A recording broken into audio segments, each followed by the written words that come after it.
En entrant dans le hall de l'université de Paris-Dauphine, 2 étudiants passent à côté de moi et un dit à l'autre « T'inquiète, paye, je te fais un Lydia ».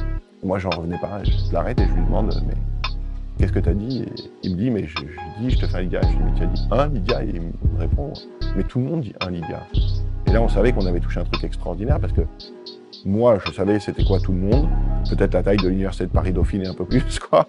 Lui, dans sa tête, il pensait que partout dans le monde, en Malaisie et en Colombie, on me disait « je te fais un Lydia », quoi. C'était... Si vous avez moins de 40 ans, vous avez dû l'entendre plus d'une fois. En 2013, Cyril Chiche fonde une application française de paiement par mobile. Cette application deviendra moins de 10 ans plus tard une super app qui compte plus de 6 millions d'utilisateurs avec près de 150 000 nouveaux adhérents par mois. Mais est-ce que vous savez d'où vient le nom Lydia? Le nom Lydia vient du royaume de Lydie, qui se dit Lydia en grec et qui fait actuellement partie de la Turquie. C'est précisément là que furent frappées les premières pièces de monnaie au 16e siècle avant Jésus-Christ. Des pièces faites d'électrum, un alliage naturel d'or et d'argent abondamment présent dans le fleuve Pactole, qui ont fait la richesse du royaume dont le roi était le nom moins connu, Crésus. Si je vous parle de Lydia, c'est parce que pour atteindre leur niveau de développement, ils ont dû réussir à s'organiser, et pour ça, ils ont utilisé Notion. Ce choix, s'il appartient à Lydia, il aurait également pu être celui de votre entreprise, ou simplement celui de votre voisin productif. Si choisir Notion semble anodin pour Lydia, il se cache une stratégie fascinante qui est à l'opposé des stratégies habituelles de développement d'outils de productivité. Personne n'a vu venir le succès de Notion, et pourtant les 3 ressorts psychologiques qu'ils ont utilisés pour transformer votre productivité,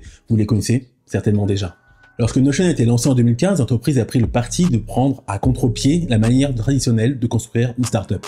Si on y réfléchit bien, Notion est bien plus qu'une application de prise de notes. C'est une to-do list, un CRM, un outil de gestion de projet ou encore une base de données collaborative. Parce qu'il semble génial sur papier en faire un outil moyen dans chacune de ces catégories.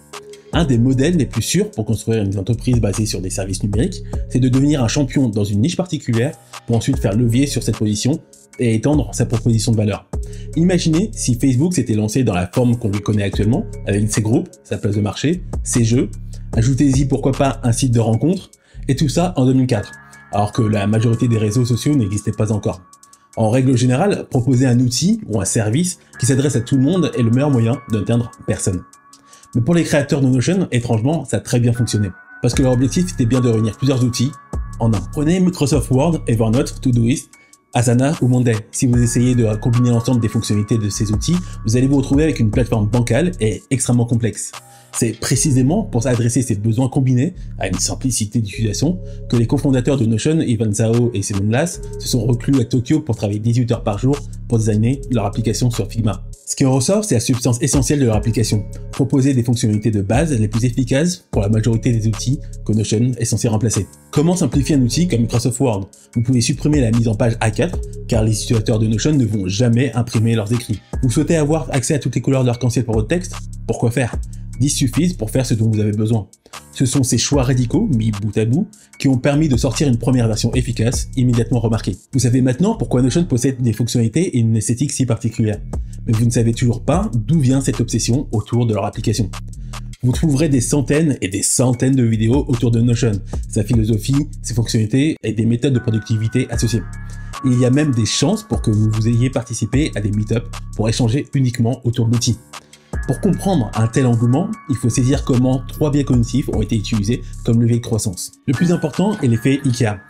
Lorsque vous effectuez un achat chez IKEA, vous n'achetez pas simplement un meuble, vous construisez votre ameublement. Le plaisir engendré par l'acte d'achat est prolongé par l'acte de construction qui permet de créer un lien plus fort entre le client et l'objet qu'il a réussi à monter à la force de ses poignets.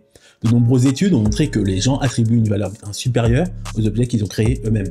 C'est exactement cet effet qui est à l'œuvre avec Notion. Vous passez des heures à créer vos espaces, les personnaliser, remplir vos bases de données, mettre en place vos outils de tracking pour chaque aspect de votre vie, et puisque vous avez fait tout ça, à la force de votre imagination, la valeur des outils que vous mettez en place monte subjectivement en flèche. Si vous prenez un autre outil de productivité, il s'agit généralement d'une offre clé en main.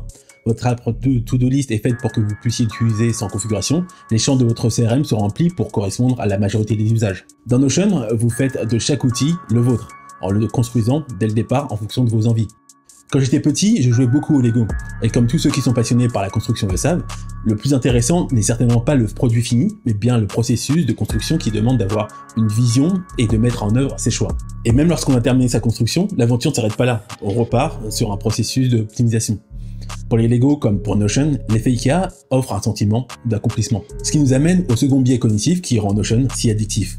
ce que l'on nomme la loi de l'instrument ou le marteau de Maslow. Il s'agit d'un biais cognitif mis en lumière par Abraham Maslow en 1966, qui a pour principe que plus vous êtes habitué à un outil, plus vous allez avoir tendance à vouloir l'utiliser pour tout. Maîtrisez un marteau et tout deviendra un clou. Dans notre cas, maîtrisez Notion et vous allez l'utiliser pour toute votre organisation. C'est ce simple biais cognitif qui donne envie à l'utilisateur de Notion de l'utiliser pour tout, même s'il ne s'agit pas forcément du meilleur outil pour leurs besoins. Votre smartphone n'est certainement pas le meilleur lecteur audio, et pourtant il s'agit de celui que vous utilisez le plus, car vous faites déjà tout sur votre smartphone. C'est pareil pour Notion. Il y a des outils dédiés plus efficaces, vous allez privilégier la centralisation à la spécification. Il reste un dernier principe qui pour moi est le plus important, c'est le metagame de Notion. Il s'agit du jeu dans le jeu. Une approche dans le cadre d'un jeu qui transcende l'opère des règles prescrites et résulte de la seule expérience des joueurs qui émerge en dépit de ce que les développeurs avaient prévu. Je vous explique. Prenez l'exemple d'un univers central comme Pokémon ou Yu-Gi-Oh! Si le jeu présente le produit central, le metagame est représenté par tous les produits dérivés, les cartes, les livres, les forums dédiés, les chaînes YouTube, qui ont participé à influencer l'évolution du produit central. Notion a été une des seules startups à comprendre et à maîtriser à la perfection ce principe de metagame. Grâce à l'amour que ses utilisateurs lui portent, on voit des centaines de vidéos YouTube dédiées à l'outil. Certaines personnes vendent des templates, tandis que des entreprises sont créées entièrement autour de l'utilisation de ce logiciel. Toutes ces activités participent également à ce metagame, en lui procurant par la même occasion de l'exposition gratuite. Et si on va plus loin, on découvre que leur business model suit également le même principe. Si Notion est utilisé de la TPE aux plus grosses entreprises, c'est grâce à un modèle de croissance appelé Product-Led Growth. C'est le modèle que Zoom, Slack ou Dropbox ont utilisé. Au lieu d'embaucher une armée de commerciaux pour faire la démonstration d'un outil, ce modèle propose de conquérir le cœur de ses utilisateurs via une forme gratuite afin qu'ils deviennent ambassadeurs dans les entreprises dans lesquelles ils travaillent. De cette manière, lorsque ces utilisateurs entrent dans une nouvelle entreprise, ils vont proposer l'outil et l'étendre à l'entièreté de l'organisation, plutôt que de partir sur un nouvel outil à maîtriser. Si votre clavier vous démange, c'est certainement pour me dire qu'un autre levier de croissance futur se cache derrière l'intégration de l'intelligence artificielle dans Notion. Il me tarde de vous expliquer pourquoi vous avez tort. En attendant, merci d'avoir regardé cette vidéo, c'était Dimitri, on se voit à la prochaine.